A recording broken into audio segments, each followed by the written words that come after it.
fact that non-Muslims are in power in the United States and in Western Europe, making laws, and making laws not on the basis of the law of Allah, but on the basis of consensus and free elections. They look upon all that as a manifestation of jahiliyyah, or unbelief, the pre-Islamic period of ignorance, as the times in any nation's history before it became Muslim is referred to. So that you have Pakistan and Iran and so on, they refer to the period of their history before they became Muslim as the period of Jahiliyyah. They also will consider the United States and Western Europe to be in periods of Jahiliyyah today. And many Muslims coming into the United States and Western Europe will work to establish Islamic states here on the basis of the idea that the secular state and the state based on elections has no legitimacy. And you don't have elections about the law of Allah. You simply obey what God says.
For the whole West to realize Islam is the truth.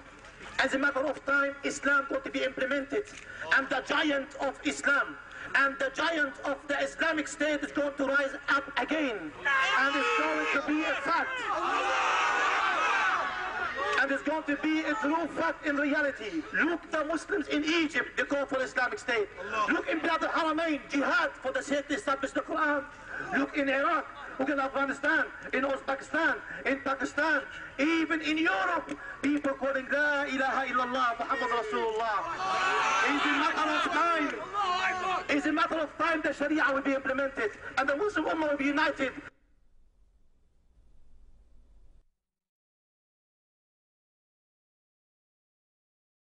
The most important thing that the West needs to know about Islam today is that it has a political character, and that it is not simply a religion, but it is a religion or a belief system that mandates warfare against unbelievers for the purpose of establishing a societal model that is absolutely incompatible with Western society. Americans need to know this. Western Europeans need to know this, because Muslims are coming into Western countries while holding these beliefs and intending to act upon them. They are the motivations behind modern terrorist activity, and they are the goals of millions of Muslims in the United States and around the world. We need to know this so that we can protect ourselves. But unfortunately, because of political correctness and because of media and general government unwillingness to face the sources of Islamic terrorism, these things remain largely unknown. Islamic fundamentalism is a sleeper cell in America.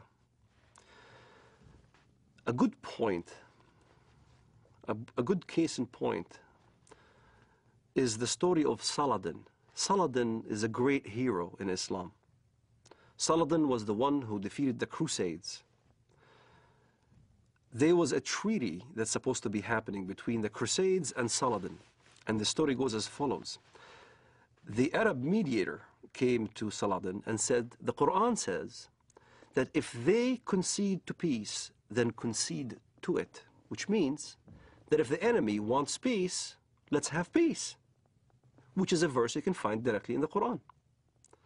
And Saladin responded with a great answer when he stated to the guy, you are an Arab and I'm a Kurd. You should know the Quran better than I. Don't forget, the Quran also says, why should we concede for peace when we have the upper hand? So you find both verses in the Quran. Peace, you concede to peace when you are the weaker party. This is why you hear the term hudna. Hudna is a peace treaty, ceasefire. In Iraq, Sadr asked for hudna because he knew he can't defeat Americans. You have hudnas all over when the enemy is stronger than you are. But as soon as you gain strength, then you don't concede for peace. This is why the face of Islamic fundamentalism in the West has a facade that Islam is a peaceful religion, because they are waiting to have more Islamic immigrants, they're waiting to increase in number, waiting to increase in political power, and once they do, then look out. You'll see the real face of Islamic fundamentalism here in America. سيارة مفخخة بقافلة أمريكية، ويظهر الشريط أحد الأشخاص وهو يقوم بتفخيخ حافلة صغيرة بعدد من القذائف الصاروخية.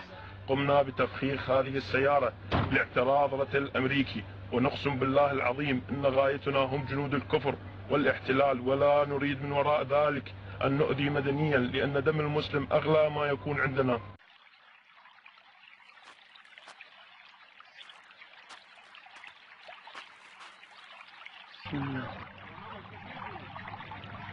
الله أكبر الله أكبر الله أكبر الله أكبر الله أكبر.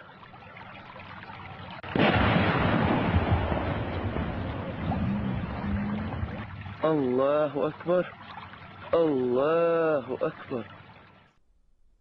It's unfortunate, but there's no negotiating with the jihadists. There is no striking a deal with them. Islamic law is very clear on that, and here once again is an example. We need to take Islam seriously.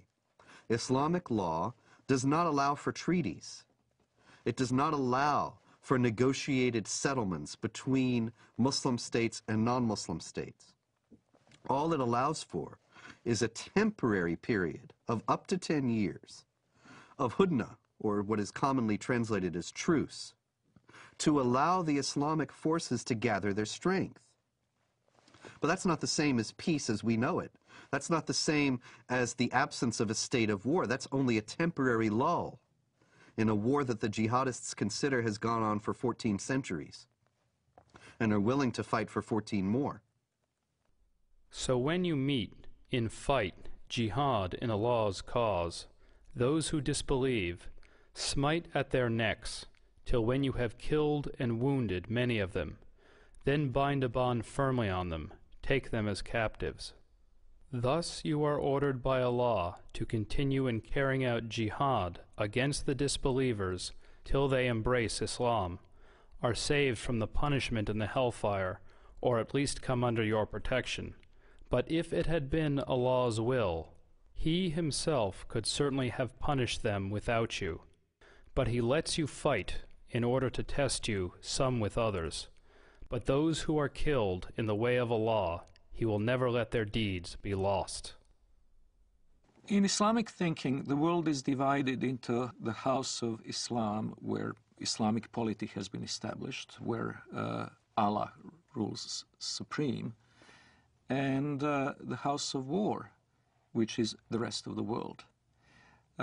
This dichotomy is reminiscent of other totalitarian ideologies, and most explicitly communism. Both communism and Islam seek the end of history in this world. The end of history will come when either the whole of our planet becomes Dar ul-Islam, or else when the proletarian revolution brings the avant-garde of the working class to power all over the world, which will be the end of state, the end of money, and the end of class oppression. In both cases, it is possible to have a period of truce. It is possible to have what would be called in modern parlance peaceful coexistence. But that peaceful